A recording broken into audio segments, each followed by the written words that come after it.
ఎంతమంది రైతులకి అన్యాయం జరిగింది ఏంటని మాట్లాడుకోవాలి. యాక్చువల్లీ ఆ లోతుల్లోకి వెళ్ళడానికంటే ముందు ఏదో కొత్త బిచ్చగాడు వచ్చాడు, హామీలు ఇచ్చాడు, నమ్మి ఓట్లేశారు, మీరు సర్వనాశనం అయిపోయారు, మీ భవిష్యత్తు అంధకారం అయిపోయిందని ప్రజలకు చెప్పారు. రైతులకు కూడా ఒక సందేశం ఇచ్చారు చంద్రబాబు నాయుడు గారు. నేను ముఖ్యమంత్రిగా ఉన్నంత కాలం మీకు ఎప్పటికీ భరోసా ఉండదు ఉండదు ఉండదు. ఏంటి సార్ ఇది? ఎవరి గురించి మాట్లాడుతున్నారు? తన గురించి తానే చెప్పుకున్నారు ఆయన క్లియర్గా. ఏంటి పరిస్థితి? ఈశ్వర్ గారు, అందరికీ నమస్కారం. బేసిక్గా ఈరోజు చంద్రబాబు నాయుడు గారు అన్నదాత సుఖీభవ కార్యక్రమాన్ని ప్రారంభిస్తూ మొత్తం ఉపన్యాసాన్ని పరిశీలించినప్పుడు ఏ ఉద్దేశంతో ఈరోజు సమావేశమైందో దాని గురించి చాలా తక్కువ మాట్లాడినారు. ఎవరైనా సరే సమావేశం పెట్టినప్పుడు అందులో చంద్రబాబు నాయుడు గారు లాంటి వాళ్ళు ఆ పథకం ఎలా పుట్టింది, ఎలా ప్రారంభమైంది, దానికి అసలు ఎంత ఇవి చెప్తాడు ఎక్కువగా. కానీ ఈసారి దాన్ని పక్కన పెట్టేసి ఇతర విషయాలకు ఎక్కువ వచ్చేసినారు. అంటే ఈ పథకాన్ని గురించి చెప్పుకోవడానికి ఎందుకో ఇబ్బంది పడుతున్నారా అన్నంత వాతావరణం కనిపించింది. ఏంటంటే అన్నదాత సుఖీభవలో ఎంతమందికి వస్తా ఉంది, ఎంత లాభము, ఇవి మాట్లాడి ఉండాలి. అది ఒక్క ముక్కలో చెప్పేసి గత ప్రభుత్వాన్ని కొన్ని విమర్శించుకుంటా, ఇంకా సెల్ ఫోన్లు, తర్వాత ఆధునిక వ్యవసాయ పద్ధతులు, అమెరికాలో సంక్షోభాలు, గొడవలు, ఇవన్నీ చెప్పుకోవచ్చు. ఇవన్నీ చెప్పొద్దని నేను అన్ను.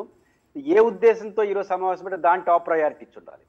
రెండోది, ఈ పథకాన్ని గురించి మాట్లాడేటప్పుడు చంద్రబాబు నాయుడు గారికి వివరణ ఇచ్చుకునే ప్రాథమిక అవసరం ఉంది తప్ప గత ప్రభుత్వాన్ని విమర్శించేదానికి నైతికత ఎంత ఉందనేది ఒకసారి ప్రశ్నించుకోవాలి. గత ప్రభుత్వాన్ని విమర్శించే నైతికత కన్నా తను ఎందుకు అనుకున్న పథకాన్ని అమలు చేయలేకపోయారు కంప్లీట్గా అనే దాన్ని వివరణ ఇచ్చుకొని ఏం చేస్తారో చెప్తే బాగుంటుంది.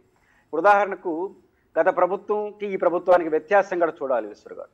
ఒకటి, గత ప్రభుత్వం కేంద్ర ప్రభుత్వం 41 లక్షల పైచిలుకు మందికి రైతులకు ఆంధ్రప్రదేశ్లో రైతు భరోసా పేరుతో పర్ టర్మ్ 2,000 రూపాయలు ఇచ్చేది.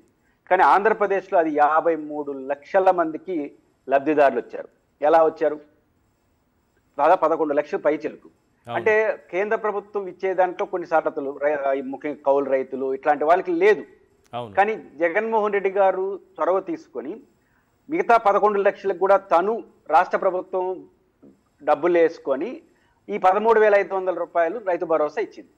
తమాషా ఏంటంటే మామూలుగా కేంద్ర ప్రభుత్వం ఎంపిక చేసుకున్న వాళ్ళకి కేంద్రం 6,000 ఇస్తే ఆంధ్రప్రదేశ్ ప్రభుత్వం 7,500 ఇచ్చి మొత్తం 13,500 అయ్యేది. అవును. కానీ ఏమాత్రం మిగతా ముఖ్యమంత్రులాగా జగన్మోహన్ రెడ్డి గారు నా వాటా నేను ఇచ్చేశాను, కేంద్ర ప్రభుత్వం ఇకపోతే మాకేం సంబంధం అని మిగతా 11 లక్షల మందికి ఆయన చెప్పలేదు. ఎటువంటి పరిస్థితుల్లో రైతు బాధపడకూడదు, తోటి రైతు ఎక్కువ, తోటి రైతు కేంద్రం ఇచ్చిందా, రాష్ట్రం ఇచ్చిందా, ఈ వ్యత్యాసాలు రైతు మీద పడకూడదని మొత్తం 13,500 తనే ఇచ్చాడు ఈ బ్యాలెన్స్ ఉన్నటువంటి రైతులకి. కౌలు రైతులకు ఇచ్చారు కదా సార్? కౌలు రైతులకు కూడా ఇచ్చారు. తను కౌలు రైతులకు ఇచ్చారు. ఏదైతే ఇన్బ్యాలెన్స్ 11 లక్షలు అదనంగా ఆంధ్రప్రదేశ్ లబ్ధిదారున్నారో జగన్ గారు ఈజీగా ఒక పని చేస్తుండొచ్చు. ఏమని, నేను 7,500 రూపాయలు ఇచ్చాను, మీకు ఇస్తున్నాను 11 లక్షల మందికి, మిగతా కేంద్రం ఇరిగితే నాకేం సంబంధం అని తప్పించుకోవచ్చు కదా.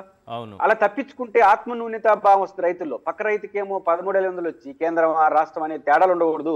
అంటే 13,500 మనమే ఇద్దామని రాష్ట్ర ప్రభుత్వం 13,500 ఇచ్చింది. కరెక్ట్. అది జగన్మోహన్ రెడ్డి గారు చూపినటువంటి ఔదార్యం, బాధ్యత. మనం ఎట్టున్నాం ఈరోజు? చంద్రబాబు నాయుడు గారు కనీసం ఒక వివరణ ఇచ్చి ఉండాలి. ఏంటి ఆ వివరణ అంటే, నేను 20,000 రూపాయలు ఇస్తానన్నాను, అది కూడా ఒకేసారి ఇస్తానన్నాను, కేంద్రంతో సంబంధం లేకుండా ఇస్తానన్నాను, పరిస్థితులు బాగలేదు, గత సంవత్సరం ఇలేకపోయినాను, ఈ సంవత్సరం కేంద్రంతో కలిపిస్తున్నాను అనే వివరణ ఇచ్చి ఉండాలి. కనీసం వివరణ, ఆత్మ పరిశ్రమ ఏమి లేకుండా దాన్ని కూడా గత ప్రభుత్వం మీద నెట్టేసే ప్రయత్నం ఒకటి చేశారు. ఇంకొక మాట కూడా చర్చ ఏం జరుగుతుందంటే, మీరు ప్రస్తావించినప్పుడు కూడా ప్రస్తావించారు, జగన్మోహన్ రెడ్డి గారు 12,500 రూపాయలు చొప్పున పర్ ఇయర్ మొత్తం సంవత్సరానికి తన టర్మ్స్ లో 50,000 ఇస్తానన్నాడు. అవును. అయితే ఆనాటికి కేంద్ర ప్రభుత్వం పథకం లేదు, ఆలోచన కూడా లేదు. కరెక్ట్. కేంద్ర ప్రభుత్వం రెండు కలిసి వచ్చినప్పుడు వాళ్ళు ఇచ్చారు, వచ్చిన అవకాశాన్ని ఉపయోగించుకొని ఈయన ఇచ్చాడు, కలిపాడు. అవును. కేంద్రం ఇస్తుందని, రాష్ట్రం ఇస్తుందని చర్చ లేదు ఆ రోజు. మీకు భరోసా 12,500 రూపాయలు చొప్పున 4 ఏళ్లలో 50,000 ఇస్తానన్నాడు. అవును. యాదృష్టిగా కేంద్రం కూడా కలిసి వచ్చింది కాబట్టి యాడ్ చేసినాడు. కరెక్ట్. కానీ మన పరిస్థితి ఏంటి? మన పరిస్థితి అప్పటికే పథకం అమలు అవుతా ఉంది. జగన్మోహన్ రెడ్డి గారు 12,500 ఇస్తానని 7,500 ఇచ్చి 5,000 రూపాయలు ఎగ్గొట్టాడు. నేను అలా చెయ్యను, కేంద్ర ప్రభుత్వం పథకంతో సంబంధం లేకుండా ఇస్తాను, అది కూడా జగన్ లాగా 3 సార్లు లేకుండా ఒకేసారి ఇస్తాను అన్నాడు. కాబట్టి ఈ పథకం అమలు అవుతున్న నేపథ్యం, ఈ పథకం అమల్లో ఉన్న నేపథ్యంలో చేయాలి. రెండోది, ఏ కొత్త పథకాన్నైనా అమలు చేసేటప్పుడు టైం తీసుకుంటే నాకు అభ్యంతరం లేదు. ఇది on going project, on going పథకం. ఇంకోటి మనం చర్చిస్తా ఉంటే ఇప్పుడే ఈశ్వర్ గారు ఒక రైతు నాకు మెసేజ్ ఇచ్చాడు. అంటే మీరు కూడా ఇండైరెక్ట్ చెప్పారనుకోండి, మీరేదో 7,500 ఈశ్వర్ గారు ఏదో చెప్పేస్తున్నారు, మాకు 2,000 పడింది, బ్యాంకులో ఇప్పుడే మెసేజ్ వచ్చింది, కేంద్ర ప్రభుత్వ వాటా పడింది, కానీ ఈశ్వర్ గారికి సమాచారం లేనట్టుంది, ఆ 7,000 వేస్తున్నాడు. అదే నేను అన్నాను సార్, ఇంతకు ముందు అన్నాను. అంటే నాకు పూర్తిగా డేటా రాలేదు, రేపు మళ్ళీ తప్పకుండా డేటాతో సహా చెప్తాను ఎంతమందికి పడింది, ఎంత పడింది అనేది కూడా అన్నాను. అప్పుడే వచ్చేసింది సమాచారం. అయితే అంటే మనం చూస్తుంటారు కదా, చాలా నాకు మెసేజ్ ఇచ్చారు, మాకు కేంద్ర ప్రభుత్వ వాటా మెసేజ్ వచ్చింది సార్, ఇంకా రాష్ట్ర ప్రభుత్వం రాలేదు, ఇస్తారా ఇవ్వరా, ఇస్తారు గ్యారంటీకి ఇస్తారు, కాకపోతే ఒక 2 రోజులు 3 రోజులు పరిస్థితులు, 2 రోజులు 3 రోజులు చేస్తారు, నాకు తెలియదు వీళ్ళ దగ్గర డబ్బు ఎంత ఉందో ఎంత ఇస్తారు నాకు తెలియదు కదా.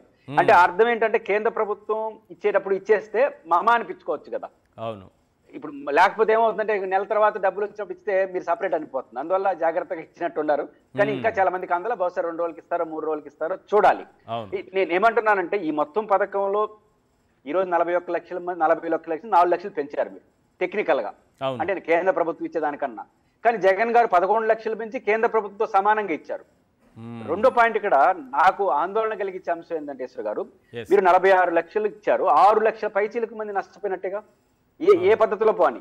కానీ ఈ 6 లక్షల మందికి మీ కారణంగా ఆ 2,000 పోయినారు కదా. 2,000 కూడా పోయింది. ఆ 2,000 కూడా పోయినట్టు నేను అనుకుంటున్నాను. ఇప్పుడు వాళ్ళకి అర్హత లేదు అని అంటే పూర్తిగా అది కూడా పోయినట్టే, 2,000 కూడా పోయినట్టే కదా. మీరు జగన్ గారికి చంద్రబాబు నాయుడు గారికి వ్యత్యాసం, చంద్రబాబు నాయుడు గారు కేంద్రంతో అందుకోలేని 11 లక్షల మందికి ఎక్కడా ఇబ్బంది లేకుండా 13,500 ఇచ్చినాడు కరెక్ట్ పెంచి. కానీ మనం కేంద్ర ప్రభుత్వ పథకానికి ఇచ్చి అదనంగా 4 లక్షలు పెంచి జగన్ గారు ఇచ్చిన దానికన్నా 6 లక్షలు తగ్గించి కేంద్రం దగ్గర వచ్చేదాన్ని పోగొట్టారు. ఇప్పుడు 52 లక్షల మందికి కేంద్రం 2,000 ఇస్తా ఉందిగా గత 1 year. కరెక్ట్. 52 లక్షలు జగన్ గారు సృష్టించినటువంటి ఆ సంఖ్య గత 1 year లో 6,000 రూపాయలు కేంద్ర లబ్ధిదారులు అయినారు. ఇప్పుడు మీరు 6 లక్షలు తగ్గించడం వల్ల మీరిచ్చే ఆ 20,000 సంఘం పక్కకు పోనీ కానీ ఆ 2,000 పోయింది. అవును. విరీకున్నా ఉంటే బహుశా 2,000 వచ్చిండేదేమో. కాబట్టి ఇట్లా పాప 6 లక్షల మందికి ఆ 2,000 పోతే పరిస్థితి ఏంటి? కాబట్టి ఆ ప్రభుత్వానికి తేడా ఒకటి. ప్రభుత్వం ఇప్పటికైనా మీరు ఎందుకు ఇలేదో చెప్పండి, కనీసం ఇవ్వలేకపోయాము అని వివరణ ఇవ్వండి. అదే తీసుకుంటే పెద్ద ఉపయోగం ఉండదు. ఇంకా ఆయన అన్న మాటలకు సంబంధించి కొన్ని సందర్భాల్లో చంద్రబాబు గారు టంగ్ స్లిప్ అయ్యే, నేనున్నంత వరకు మీకు భరోసాగా భయం లేదని చెప్పను పోయి మీకు భరోసా ఉండదని చెప్పేశాడు. కాకపోతే లింక్ కుదిరింది, పరిస్థితులకి లింక్ కుదిరింది తప్ప ఆయన ఉద్దేశానికి కాకపోతే అటు కుదురుతుంటుంది. భగవంతుడు సార్ నాకు అనిపించింది 100 అబద్ధాలు చెప్పిన తర్వాత అంటే భగవంతుడు కూడా చూస్తుండు, నాకు అనిపించింది చెప్తున్నా. అంటే మీరు తిరుపతిలో ఉంటారు, నేను తిరుపతిలో ఉంటాను కాబట్టి కొంచెం భక్తి ఎక్కువ ఉంటుంది కాబట్టి ఆ మార్గంలో ఆలోచించి చెప్తున్నది ఏంటంటే 100 అబద్ధాలు చెప్పిన తర్వాత దేవుడు కూడా చూసి అరే ఆ శిశుపాలుడు కూడా 99 తప్పుల వరకు క్షమించారన్నారే, అట్లా 100 అబద్ధాల తర్వాత 101వ నిజం చెప్పించారేమో అని అనిపించింది నాకు. ఆయన వివరణ ఇచ్చుంటే అది జరుగుండేదేమో. వివరణ ఏంటి, నేను ఒక 1 year లేకపోయినాను, ఏమో అనుకోవద్దండి, అదే చెప్పుంటే మంచి పాయింట్ చెప్పుంటే ఈ టంగ్ స్లిప్ అయి ఉండేది కాదేమో, చూడాలి. రైట్.